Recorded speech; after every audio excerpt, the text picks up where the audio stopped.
Talk to Fluency from beginner to fluent. Take your English skills to the next level.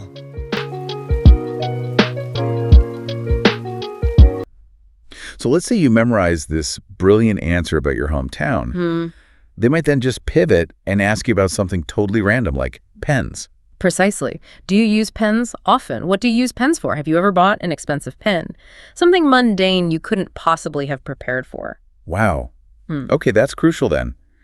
Understanding that the test is really about your ability to handle everyday unexpected conversation, not just deliver prepared speeches. Absolutely. The real solution isn't memorizing answers. It's getting your general English speaking ability to a level where it honestly doesn't matter what question comes up. You can handle it. That's a much bigger, but ultimately more useful goal. Definitely. And this next myth is tied into vocabulary and sounding natural again. Myth number 6.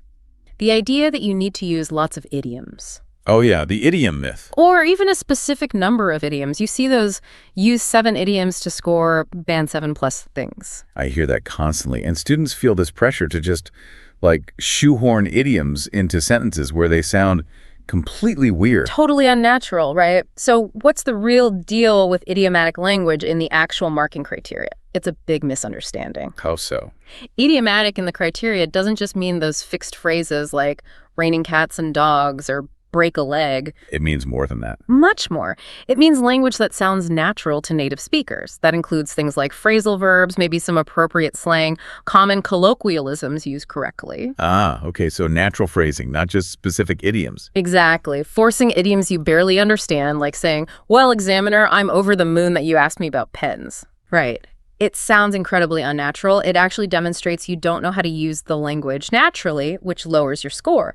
Native speakers use actual idioms, the fixed phrases, relatively sparingly and always naturally. So the best advice is probably what? Listen more. Listen more. Listen to native speakers in real conversations podcasts, like this one, maybe movies, TV shows. You'll notice they use set idioms rarely, and when they do, it fits perfectly. Don't force it. Don't force it. If you're genuinely speaking at a band 7, 8, or 9 level, some natural idiomatic language phrasal verbs, collocations will likely just come out naturally because you've absorbed it. It's about sounding authentic, not like a walking dictionary of idiom. Precisely.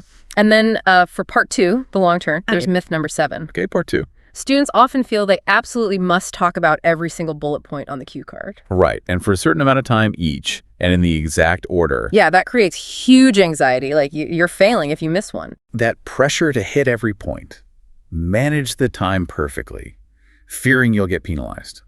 What's the examiner really looking for there? The bullet points are there simply to help you, to give you ideas, structure your thoughts.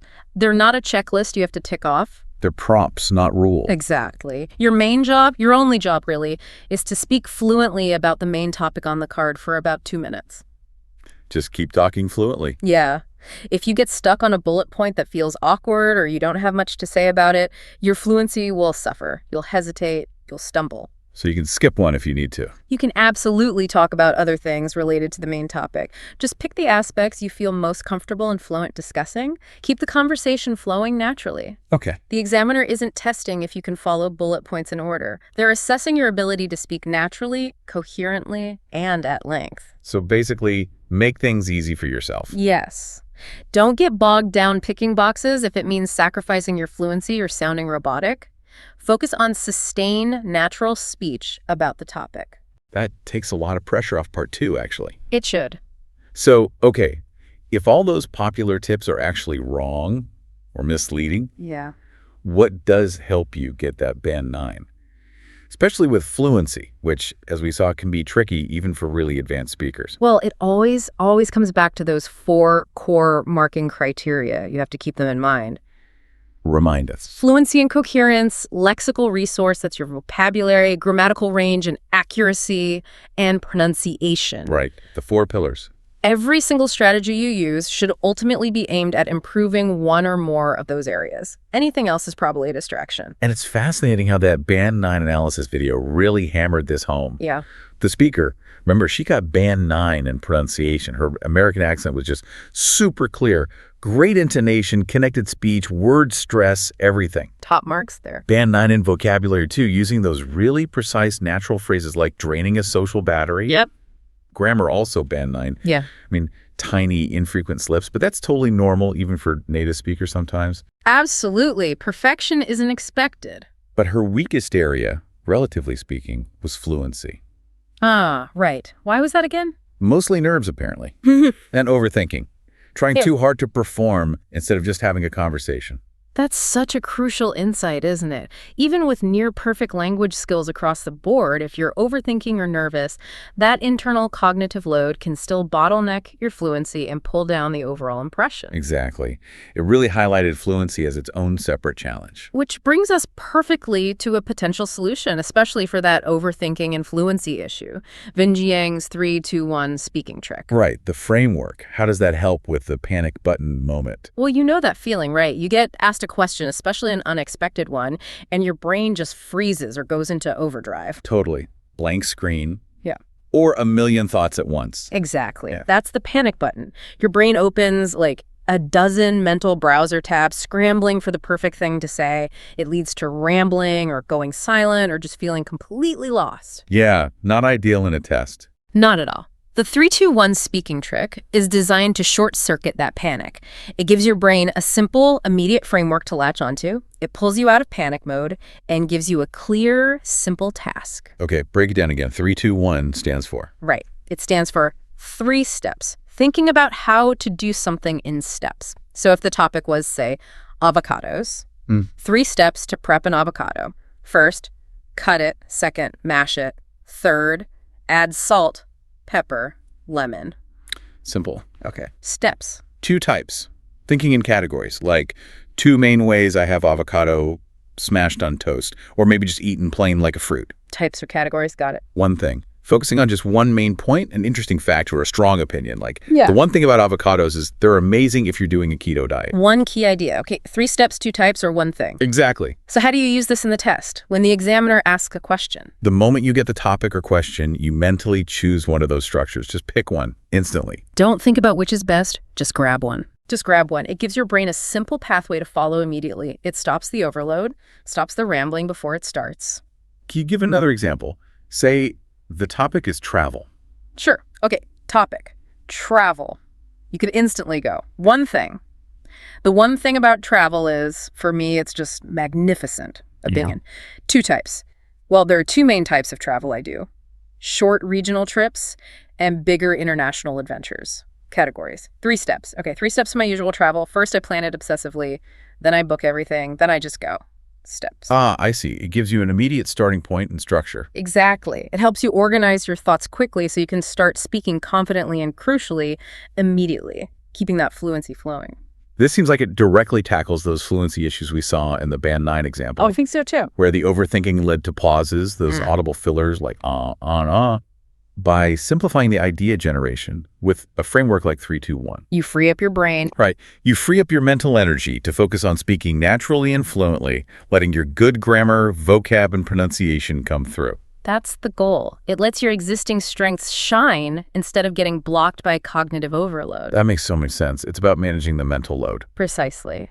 And beyond these kinds of mental frameworks, we can't forget the basics. Nerves are a huge fluency killer. Definitely. And nerves can be significantly reduced simply through practice, but practice the right way. What's the right way? Practice having these conversations, not performances.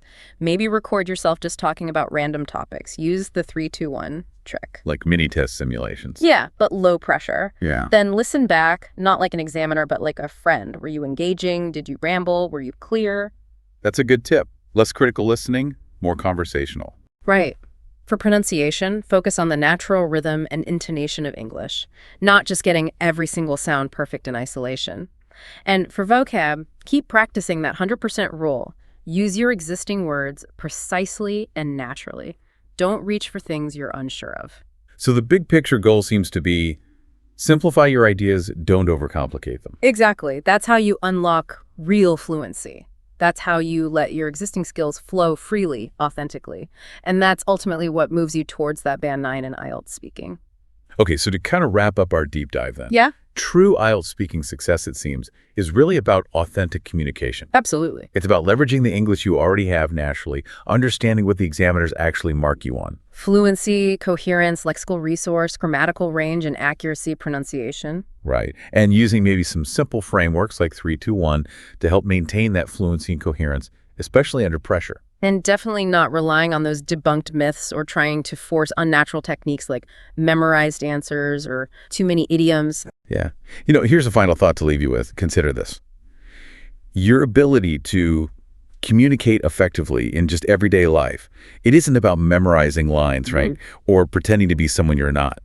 True. It's usually about genuine connection and expressing yourself clearly. The IELTS speaking test, when you boil it down, is really just trying to assess that very human skill. That's a great way to put it. It's a structured conversation, ultimately. So how much more confident and maybe more authentic would you feel if you approached every conversation, including the test, with that kind of mindset, that it's just about connection and clear expression? That shift in perspective could make a huge difference on test day. Less pressure, more natural communication. We really hope this deep dive has given you some powerful insights and practical strategies for your IELTS speaking test. Yeah, hopefully helping you on your journey towards fluency, maybe even that band 9. For more expert guidance and to continue your journey, be sure to check out the Talk to Fluency YouTube channel. See you later in Talk to Fluency YouTube channel.